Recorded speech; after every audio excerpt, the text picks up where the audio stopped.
the next statement that I'm a victim for real. I really got my ass beat. I really don't like police. I didn't say that. Where you at right there? Oh, I didn't say that. That's not what it says. Okay. It says, I'm a victim for real. Everything I talk is for real. I really got my ass beat. I really don't like them. The interviewer wrote police. Did you mean police? No. What did you mean? I really don't like crooked police. Okay. So you feel okay about other police? Feel okay? You like other police? You just don't like police? Is that your police? statement now? I like everybody that just does their job. I mean, it depends on, I don't know, personal. If I meet someone that's kind-hearted and that's true and that's fair, then I like them. Especially in a position like that. Somebody is in a position where they have to put their life on the line and they can still be fair to everybody they meet. I definitely like them. I admire that. Well, thank you for being, first and foremost, I found out that you actually logged on to the website and wasn't sought out yourself. How did that come about? You know, I think what happened was I was trying to get myself immersed in the Tupac community. You know, as a cop and as an investigator, you know, you're just isolated to your investigation. And actually looking back, I think one of the regrets I have has, had I gotten involved in the Tupac community while doing the investigation, I think it could have really made a difference. It really could have. I've learned a lot. I've learned a lot about certain people who may have been in a position to know things, and I regret that I didn't have that foresight to get involved with the fans. You know, we were looking at everything from strictly, hey, we need to talk to witnesses. Where's the evidence point? Yes. You know, just a standard investigative approach. I was just going to say, the standard approach, it would be totally unorthodox to go towards the fans' way. And to hear you say that, it really makes me understand the man and what it takes for you as an investigator to kind of bend the totem pole, so to speak. Most great cases probably were discovered in an undiscovering way. Especially the cold cases, because they've already taken the orthodox approach. You know, you've gone through all the common investigative, and so the cold cases, you really do have to start thinking outside of the box, because all the standard protocols have been addressed. Mm-hmm.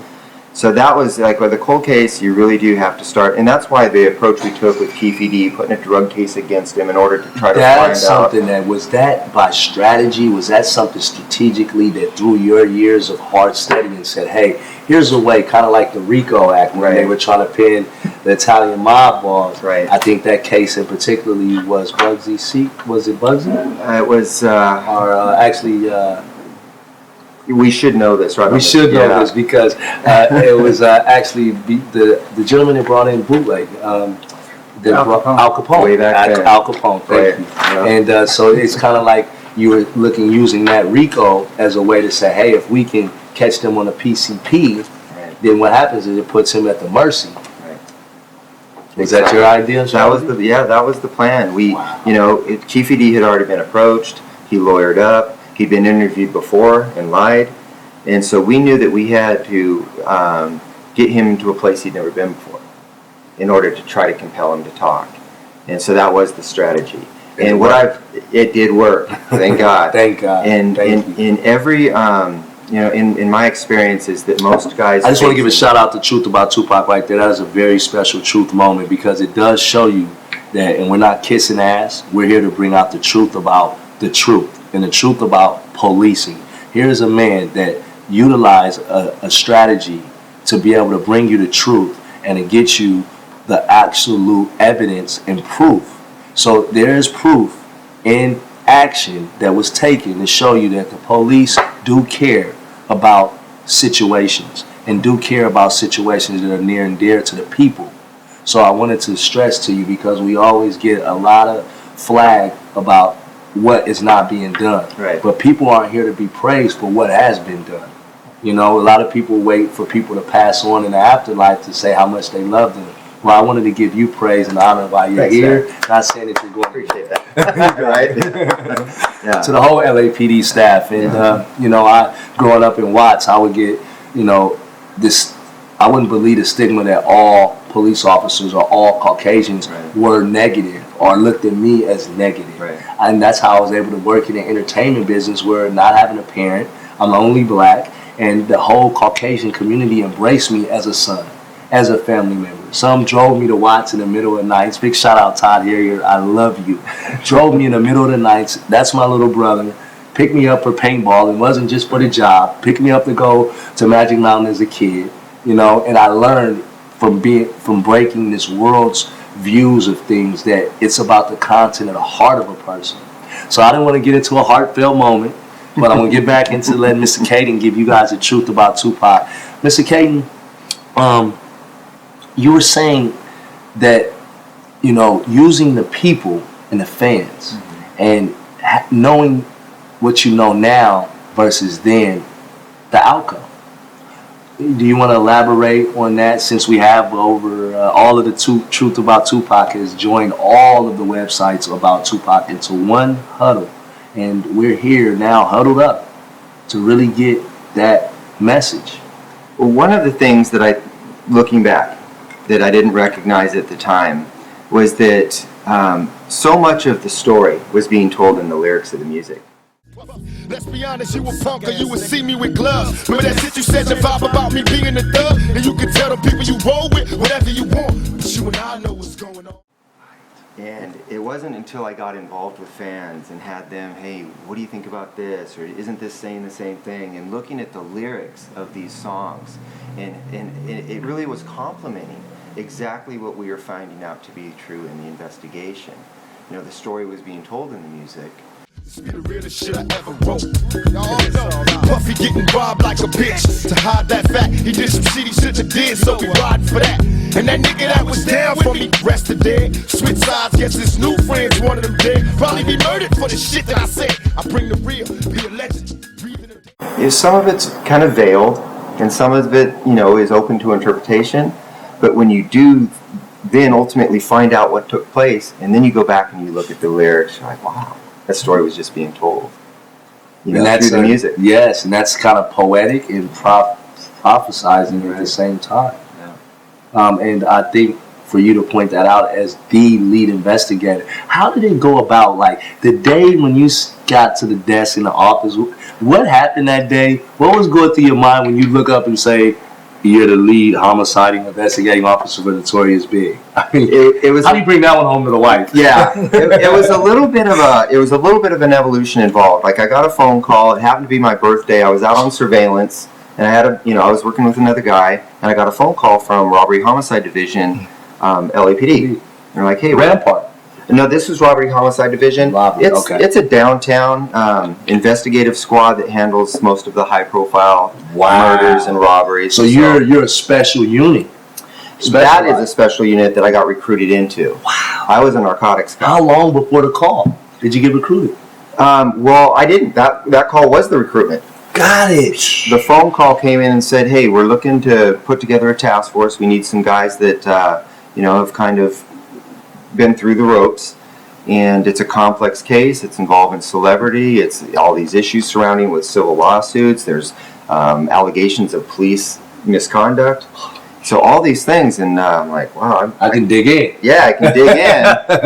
But I'll be focused. I'll be dialed in on it. But man, at that time, I mean, I was not familiar really with the person of Tupac. You know, obviously I've heard of the guy and was familiar that he was a murdered rapper. Yeah. But I didn't really know the depth of him nor Biggie. No, yeah. I didn't really even know the depth of Biggie's case in L.A. Yeah.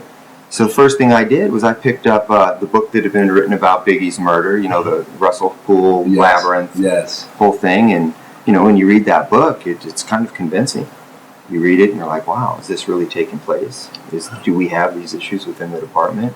And obviously every department's got its fair, it's got corruption. I mean, I was just saying that, you know, I was saying like in most situations, it's an inside job or someone on the inside. You know, there's always internal situations with anything, with families. Right. You know, I think it's such a big conspiracy that it's an eternal problem. Right. There's eternal problems in every office and every corporation. There are. But the thing about it is what's great is great men like yourself, despite the pressures the threats, the downfalls of Eternal Affairs still pressing on and persevering and saying, you know what, whether you call me a whistleblower or not, Right. the truth's got to be told.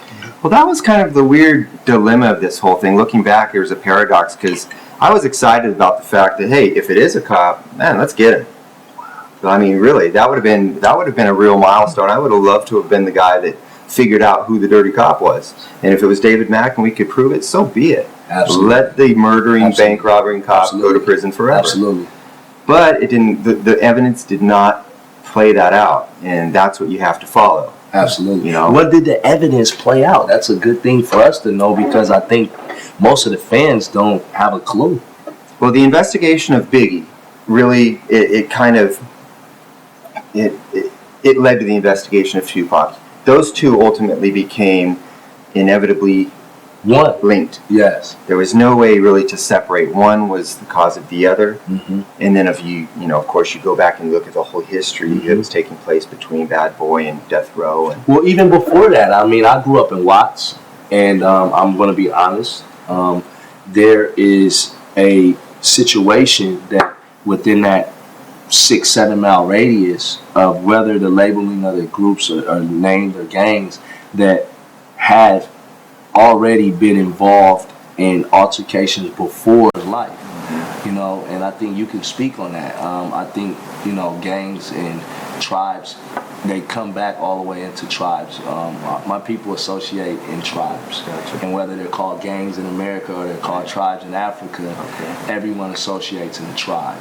And there's history, meaning someone kills your family member or your cousin, you're going to stand up with your tribe and retaliate. Right. And so there was a history going on between two tribes, and I'm going to allow you to reveal how it all came about. Well, I don't think it at first. It was never personal. It was always kind of business until Suge Knight's bodyguard got killed. And then it took it to a different level. Okay, now there's blood on the ground. There's You're talking loss about of in life. Out of Atlanta, yeah. Was 94? 94. And You started from the beginning. yeah, and so that's really when it got real. Before that, there was some, It was for sales. It was business.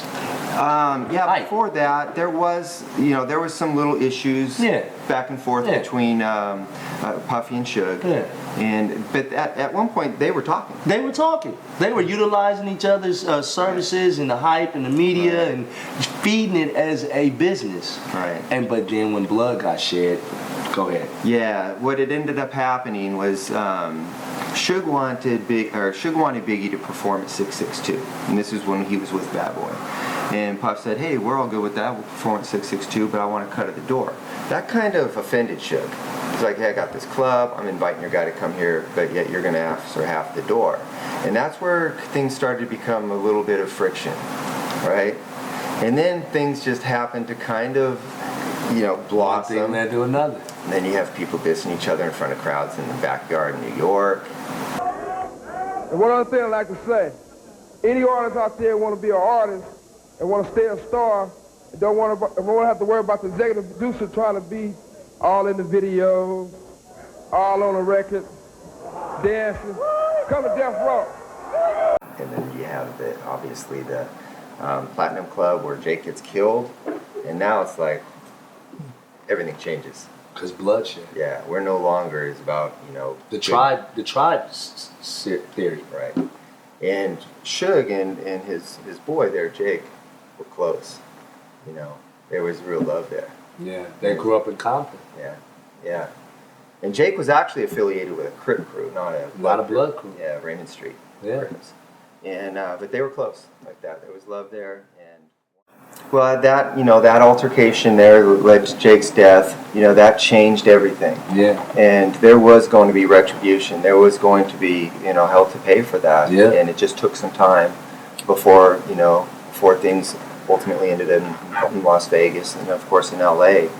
But that conflict was just festering and growing.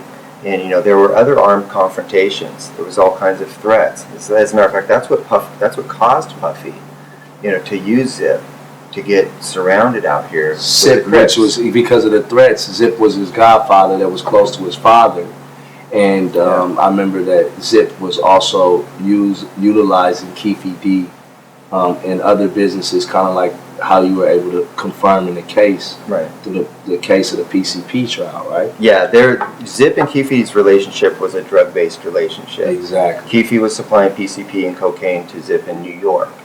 And, you know, obviously profiting because he's getting 3 times the street value out here. Zip's got a source from California, everything's good. Well, then when Puffy starts to really take seriously the issues he's having out here in Los Angeles with Suge, it's like, I need some people protection. around. And so who better to go to than guys on the street, guys who understand the enemy, and guys who know LA, and guys who have hitters that won't hesitate to take care of business when necessary. And a guy that's considered like your father since your father passed. Yeah. So that's how it really is, a simple equation of a couple of guys that let their differences get out of control. And their artists suffered the consequences. Their artists, yeah, absolutely. I hear that we have a new startup. Yeah, we have a public funding campaign. It's similar to a Kickstarter, but it's on something called Indiegogo. And it allows us to take the funds that we can obtain, to take the funds that we can put towards the product, which is we're trying to turn our book into a documentary. So we're going to take the Murder Rap book, turn it into the Murder Rap the documentary. Wow. But it's going to be even better because it's going to have so much more information than we could put in the book. You know, when a book gets edited, a lot of stuff has to be chopped up and cut out just for reading purposes to make it, you know, fluid and to tell a narrative. But in this, there's a lot of visual and a lot of audio material that couldn't be included in the book. The 911 tapes, all the witness interviews, Keefe D's confession, all of these things that nobody's ever heard before. You know, the girls that were in the car when Tupac was assassinated, you know, they had all 4 given incredible statements. And fortunately, when you listen to these statements and you listen to Keefe D's confession, you know, and they're so identical. The truth is evident. Yeah, that only people that were there would know those things. Absolutely. So it really corroborates that this is in fact what happened, and we don't have to really speculate anymore about what took place because... Well, how do we get in? Well, with the Truth About Tupac fans, and what we're doing here is we're giving a chance. We have this saying that says, log on, you goons. This isn't a cartoon, it's a platoon. Right. And what we mean by that, it's a movement. And a movement into where we're allowing the fans to interact in the information that's instantaneous that they want to see. Right. And I definitely know that they want to see this documentary and hear and taste and feel it. And how can we participate and donate and get involved? And what's great is they will own the project through this new platform. Right. Is that correct? Absolutely. Okay. And they can just log on Truth About Tupac. There will be a link that goes to the Indiegogo site. Contribute. You can contribute as much as little as $5. And but every little bit helps. We're trying to raise $25,000. The producer of the documentary thinks that that's more than enough for us to get to the places we need to go to interview the people we need to go to interview, and to really put together a quality, high-def documentary, which the fans will, I guarantee, no one will be dissatisfied.